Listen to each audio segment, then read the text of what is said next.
Good, last one. And all that's happening is a hip hinge, so whether or not you want to bound. So then the turn out. So, and welcome to our session today where we are going to be doing a little bit of hip opening. So releasing the hips to help with the lower back, and we're also going to be doing some lower back stretching mobility exercises. So that's going to be our session for today. For equipment, if you have a Pilates ball and a band, we'll be using that. If you haven't got that, you can use nothing for a ball, kiddie's football or something like that, or a towel or a belt that you can put over your feet, so if you haven't got a band. So don't worry if you haven't got the equipment. In fact, if you haven't got anything, you can still do all this stuff. Equipment just makes it a little bit more fun.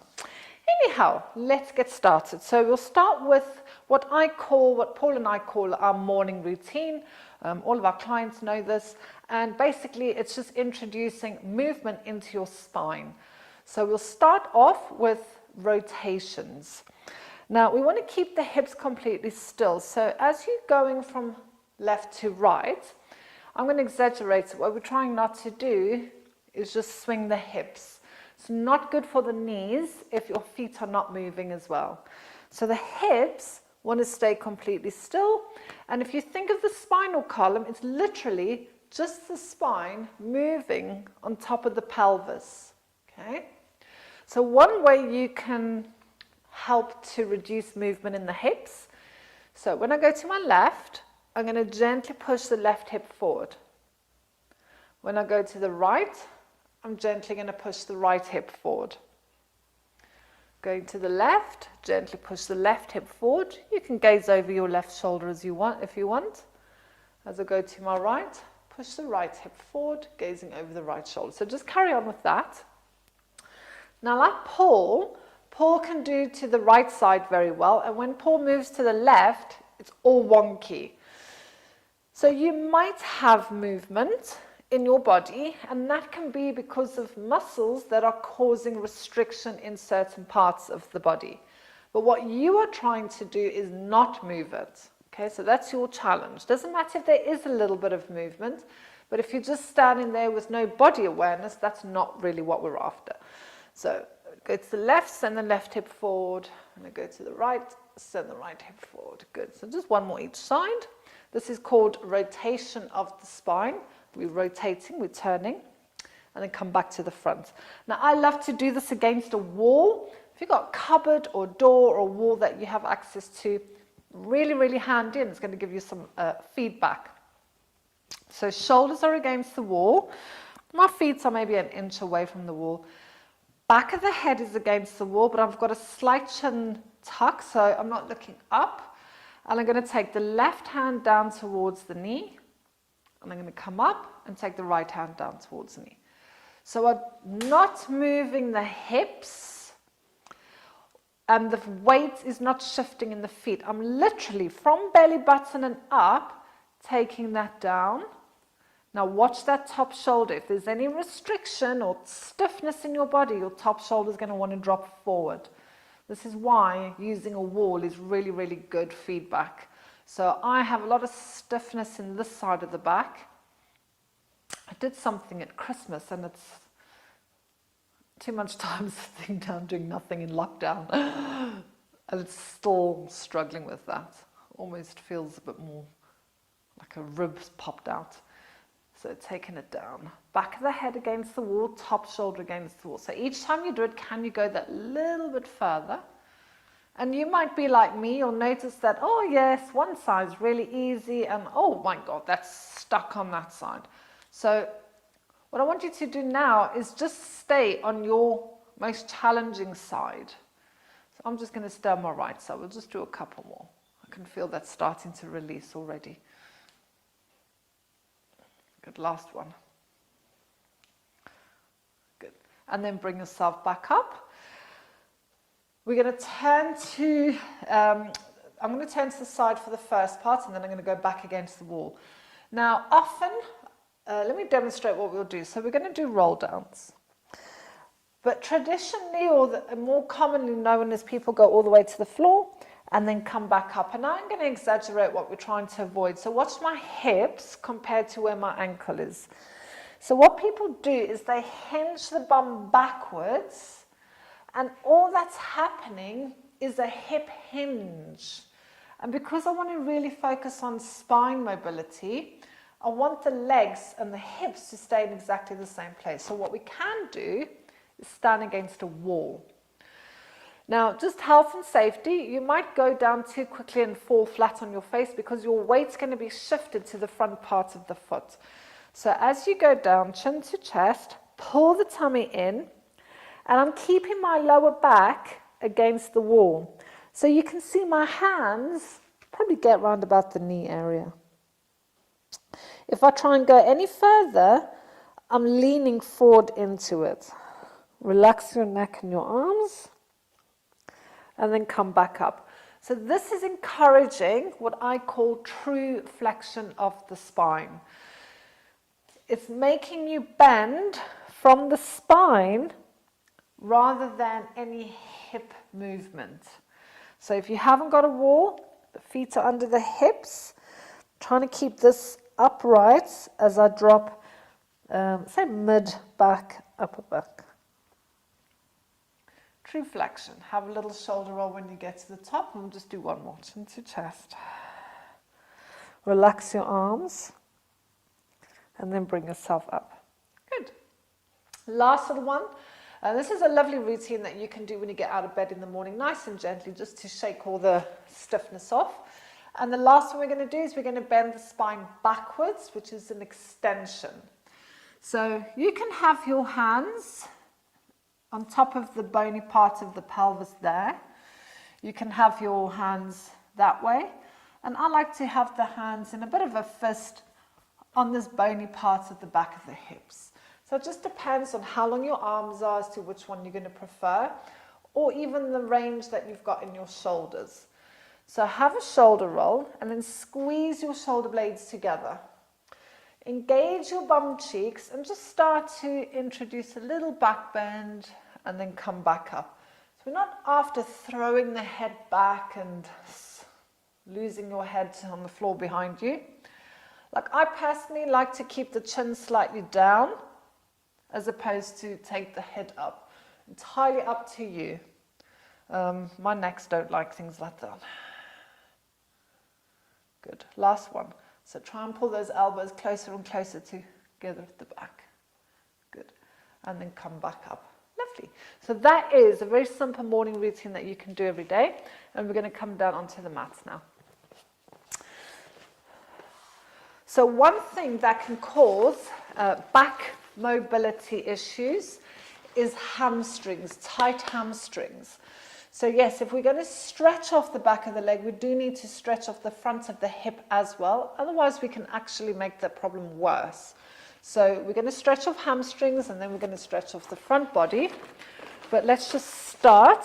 And I'm going to use my right leg because that's the one closest to you.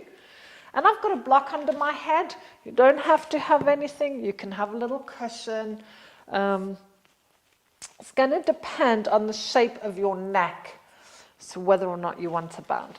So again, you can use a towel for this, a belt, a strap, anything that you can hold the leg up there with. Okay, everyone's got a towel or something. So you can see my leg is bent. So I'm going to start dropping the leg down and then straighten it and squeeze my kneecaps. So really, really squeezing the leg, and then I'm going to flex the foot. Now what I'm going to do is start to bring the leg up.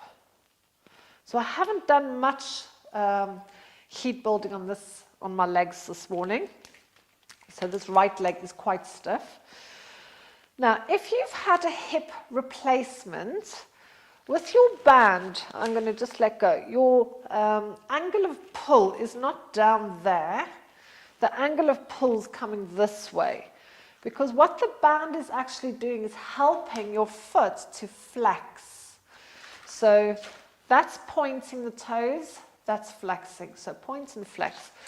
So you want the band over the ball of the foot, and you are just gently helping that foot to flex.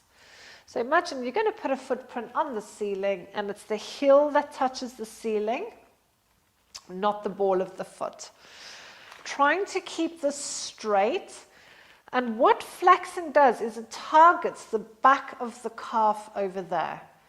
And a lot of our hamstring restriction, so tightness or stiffness in the hamstring, can come from lack of length or mobility in the calf, lack of flexibility. So by flexing, and it doesn't feel very nice, we are stretching of hamstrings and calves. So take another breath and just see if you can bring it in a little bit closer. Now, if it's first thing in the morning, maybe you want to work to where you can feel it. It's not comfortable, but you can hold it. If it's later on in the evening, then you can probably take it a little bit further because the body's warmer. And I'll say evening if you've not worked a night shift and been in bed all day. So just relax the body. And I will say hamstring stretches are not my favorite. Last little stretch. So soften the knee, we're going to bring the other leg up. So again, have the leg bent, straighten it, flex the foot as much as you can, and now bring it up. Oh. Okay. You might find one leg is a little bit more flexible than the other leg. And we all have imbalances like that in the body. That's completely normal. Now, if you are on your tighter leg, so if your left leg feels a bit more tighter or painful or uncomfortable, then don't try and pull it as far as the other one because it's not going to go or you might hurt your muscles. So keeping that flex on, nice and strong flex.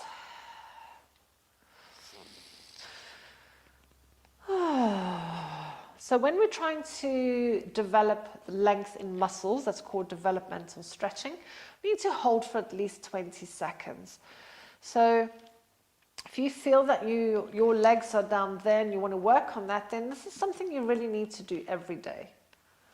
Good. And then release that leg. Good. So give your legs a little shake and then come over into your side and come up. So we're going to come onto front lying and we're going to do, it's called a Swan in Pilates, and we're going to do a little bit of leg action as well. And we don't really know what to call these, so we call it the cocked swan. So this is fantastic for stretching off the inner hip and really good for prevention of sciatica as well. So we're coming on to the front. So just start by having your elbows under your shoulders, just without worrying too much or overthinking it. Just see how that feels in your lower back. And some people's arm bones are quite long, so they might be quite high, and some people's might be a little bit lower. But just be aware of where your shoulders are, that they're not hunching up there. So think of pushing the floor away from you. And then I like to have a little bum wiggle here. Just actually releases all those lower back muscles and the glutes. So now give your hips a shimmy so that you can turn your thigh bones outwards, so that your toes and your knees are pointing outwards, and you need to do that on both sides. Now the more restrictive you feel within your hips, the wider the legs will make it more tamer for you, and the closer the legs, the harder it is. Okay. If you've got big boobs or big whatever, you might want to pop your head on a block to keep the neck alignment straight and also allow you to breathe. So I'm going to stay on the block just so that I can talk.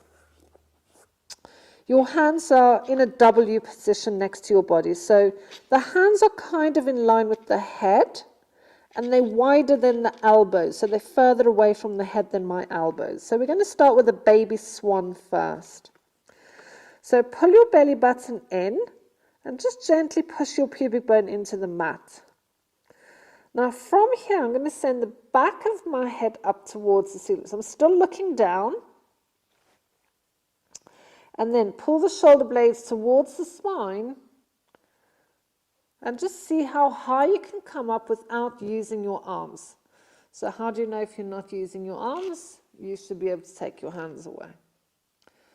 and then relax yourself down. So belly button, pubic bone, shoulder blades come back together to the spine and then down the back. And then just float the back of the neck and the back of the head up, so my gaze is still down.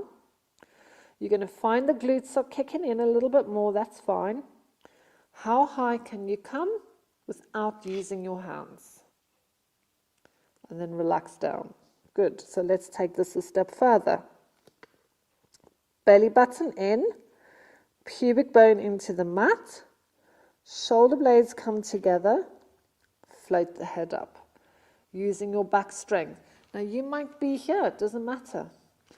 Then I want you to gently start pushing on the floor, but I'm going to exaggerate what we're trying to avoid. We're trying to avoid the elbows coming up and the shoulders hunching and then locking the joints. Okay? So as you come up, try and think of bringing your elbows in and your shoulders down, and keeping the elbows unlocked. So when you keep the elbows soft, it forces the muscles to work rather than hanging in your joints, which is not good. Now for some people, this might be too high. It's going to depend on the flexibility of your lower back. So it might be that you want the hands more forward. Okay? For some people, you might be able to go a little bit higher. Then the hands want to come back to give you a bit more height. And I'm just going to come onto my elbows to show you something else. So what we also want to try and avoid is when we come up into that position, that the hips don't lift off of the floor. If your pelvis is coming off of the floor, you're too far, you're too high. You want to make sure, almost to the point where actually the belly button is staying down on the floor. Okay? So we're just going to do one more.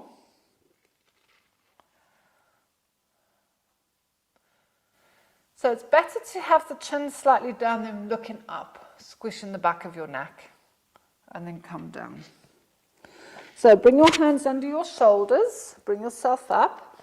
We're going to do a little cat-cow, and then we're coming back into front lying, and we're going to do the cock swan. So cat-cows. Wrists and elbows under shoulders, knees under hips, spine is straight. Breathe in. Now you're going to bring your pubic bone towards your heart. So tuck the tailbone under and then just peel through each spine till the head hangs.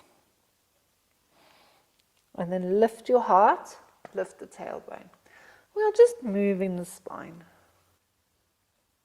So come back onto your front. Now this time, the leg's going to be cocked out to the side a little bit. And there's different heights of cocks that you can get. So it's subtle. We don't know what else to call it. The leg is cocked out to the side like a dog. Okay? So this is a baby one. The more intense you want to make it, the knee goes up and then the knee's high. Okay? But we are just going to work with the baby one for today. The other leg is still in that position that we were in to start with. So your right leg is still in a turnout. Now I know for a fact that this is my side that is a lot more restrictive. So you can see my hip bone there is not even touching the floor. We're trying to get it to touch the floor, but because of tightness in the hip, it won't go down, but I'm trying to get it down. Okay, so that's what we're trying to do. So this hip is slightly up. Now we're going to do exactly the same thing that we did before, and just take your time with this. So belly button, pubic bone, float the head up, and then gently push the floor away. Just see how that feels, because sometimes, especially if it's an exercise you've not done before, it can feel a bit weird.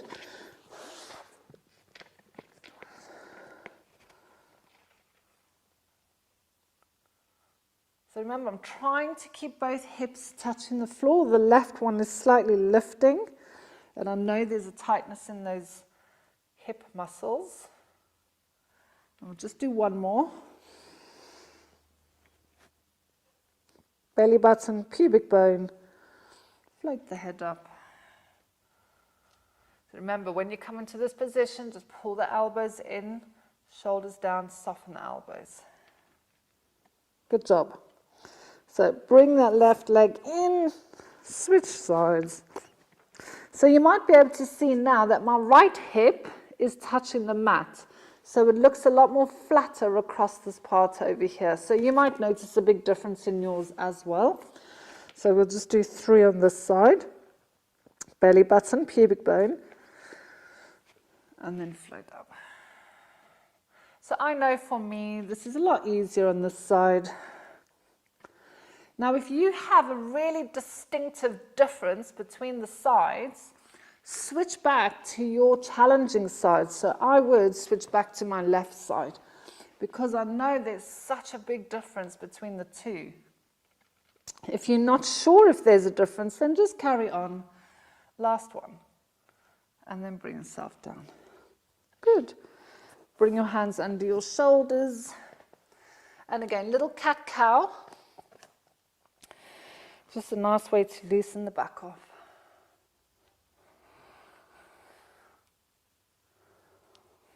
And then we'll come back to seated position.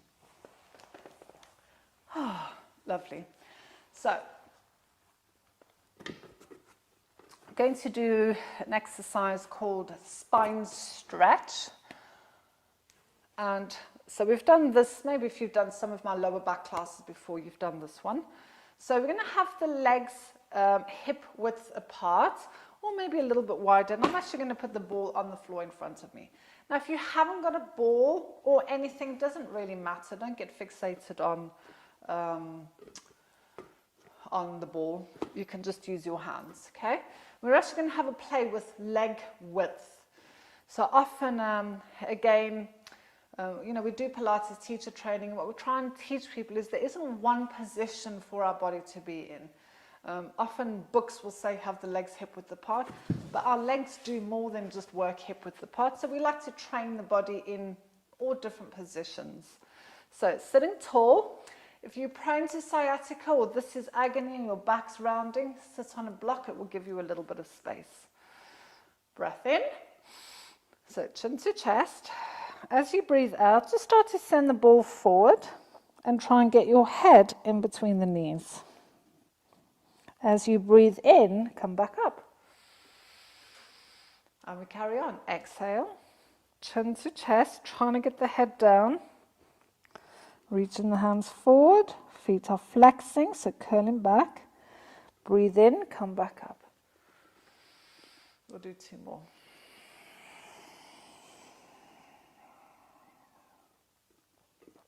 The end of your exhale, just see if there's a tiny little bit further for you to go. Last one here. And come back up. Now I'm going to take my feet so they're just off my mat. So the legs are still on the mat, but the feet are just off the mat. Shoulders are back and down, spine is tall. Breath in, chin to chest, and now reach forward. And just feel, has that changed how you feel the exercise? Maybe you feel at different parts of the leg.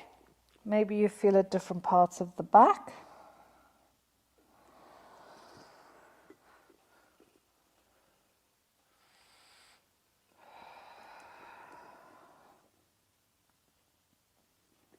Good. And then once you come up, stay there. And then the last one, not as wide as you can. You can try it if you want to. That tends to be a little bit of your ego getting in the way there. But we still do want to train the body with wide legs. So just making sure that they are wide. Chin to chest. You might have heard my hip click there. Coming up. Shoulder roll, good. Keep those feet active. So for me personally, wide legs is much easier for me. So I have long inside thigh muscles, whereas my hamstrings aren't. So for me, it would be far more beneficial to bring the legs back to there. Now your body might be opposite. You might find these really easy and you might find those really challenging.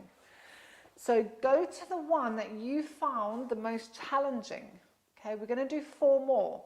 Now, if you didn't notice any difference, you're going to do 2 with the feet on the inside of the mat and 2 with the feet wide. If you are on your challenging one, we're going to do 4. So I'm going to stay with my feet inside of mat width, okay?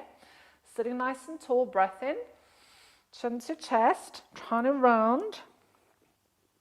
So as I'm reaching the ball forward, my lower back is imagining it's going to stay against a wall, and I'm trying to get the crown of my head on the floor.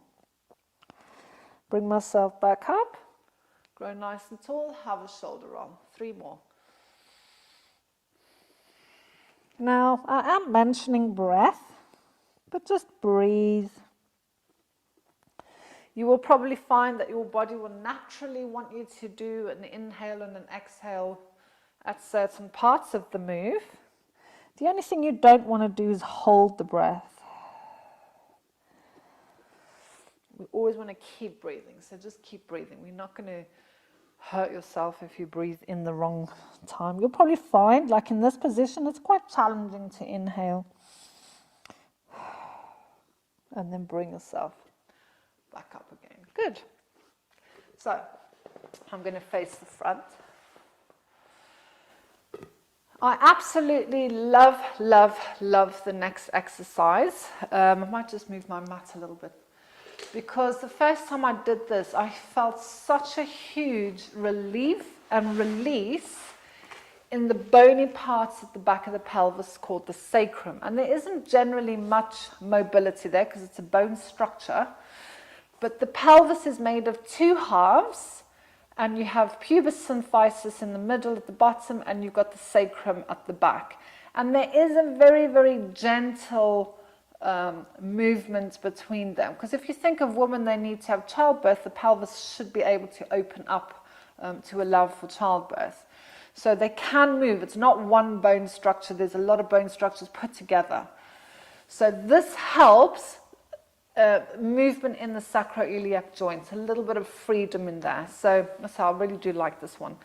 Now, the legs want to be hip-width apart, and I'm going to bring my right foot in. The closer to your bum, the more challenging this is, and the further away, the easier it is.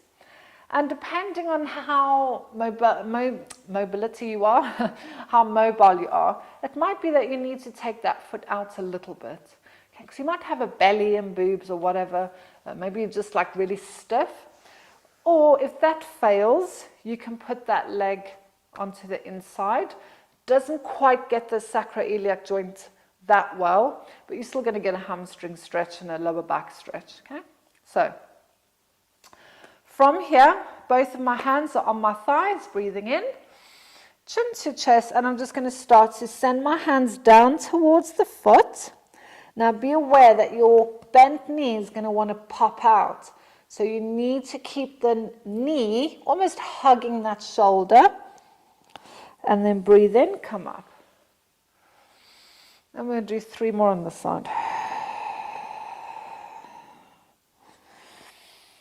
So like I said, the closer to your foot, closer to your bum the right foot is, the more challenging this is. Just feel where can you feel it. Maybe you can feel something right at the bottom of the back.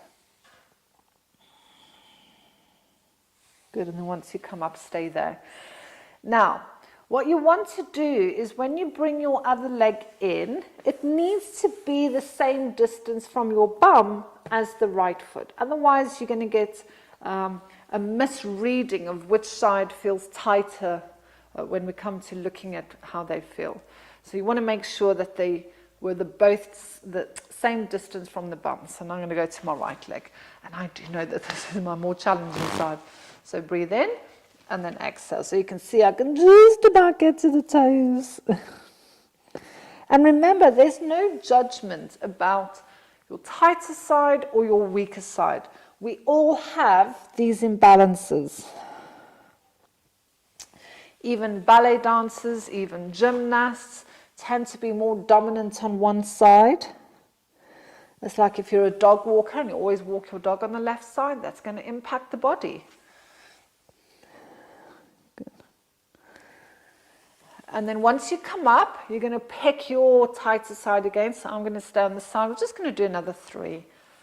Long exhale. And then bring yourself up and release. So let's come on to all fours. Hands underneath the shoulders again. Knees under hips. And we're going to do a cat-cow. So if your wrists hurt, you can always do this on your elbows. Hands can be pointing outwards to release the wrists as well. But the spine is straight and my gaze is towards the front of the mat. So if you're looking down between your legs, it pulls the shoulder blades out of position. It pulls your spine into the wrong place. So your gaze wants to be towards the front of the mat. The tummy is pulled in. So breathe in. Now as you breathe out, tuck your tailbone under like you're hiding your tail between your legs and pull the pubic bone towards your heart. So now you can see the spine is rounding up to the top, and then just relax your head. And now untuck your tailbone, so send your coccyx to the ceiling. Have a little shoulder roll, lift your heart. Oh, that feels nice. And then we just start to flow with the breath. Inhale, exhale, inhale, exhale. And then bring your knees together, and you can either sit on your knees or bring yourself into standing, because we have reached the end of our session. So that was about 30 minutes, I think, maybe 31.5 minutes. Lower back, really good for releasing that, opening up the hips. So if your job is a sitting job, then these hips need to be opened up, so that cocked swan cocked is a very good exercise for stretching off those little muscles that can cause some backache. So that is the session for today. I'm Tanya. Thank you so much for joining me. You can like and share our page and subscribe to our YouTube channel. So take care. Bye.